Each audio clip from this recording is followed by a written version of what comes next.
kulanti waxaan asxaabay meel walba joogtaan kuna soo dhawaada kanaalka arrimaha fanka. maanta waxaan soo qaadan doonaa Rohit Chete oo shaaca ka qaaday waxa ay kasban yihiin Shah Rukh Khan iyo Ajay Devgan.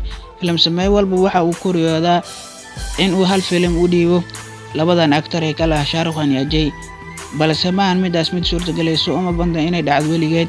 Rohit Chete waxa uu ka mid yahay filim sameeyaasha jecel in hal filim ay ku wada kulmaan Shah Rukh Khan iyo Ajay, maadaama uu labadooda la soo shaqeeyay sida taxanaha Golmaal iyo taxanaha Singham ayuu sameeyay Ajay, halkaas arkay uu sameeyay Chennai Express iyo Dilwale. Barnaamij kuma guul dareysan filim sameeyahan in xidigahan u sameeyo filim madadaalo dhameystiran, balse waxa uu ku guul dareystay in hal filim ay hogaamiyaal ka yihiin in uu sameeyo. mar uu ka qayb galay xafladda IF 2019 waxa uu shaaca ka qaaday waxa ay ka siman yihiin xidigahan, waxa uuna yiri horta waan ku guul dareystay in aan hal filim isugu keeno SRK iyo Ajay. marar badan ayaan isku dayay, laakiin waxaan idin sheegayaa waxa ay ka siman yihiin. weligay ma arag SRK iyo Ajay shaqadooda duubista ka soo daahayaan, mar walba way iga soo harmari jireen, waxaana u imaan jiray ayagoo oraahda ay ku hadli lahaayeen si diyaarsanayaan oo warqado ay uga diyaarsan yihiin, waana diiwaan geliyay midaas, waxaana soo saddexeeyay referensin.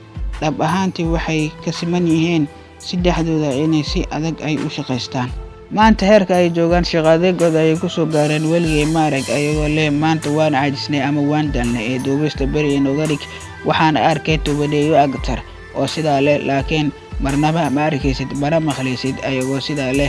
haddii muuqaal dheer ay duubayaan ma ku dhahayaan kala bar in aan duubayna, waaba muuqaalka ay uga jecel yihiin.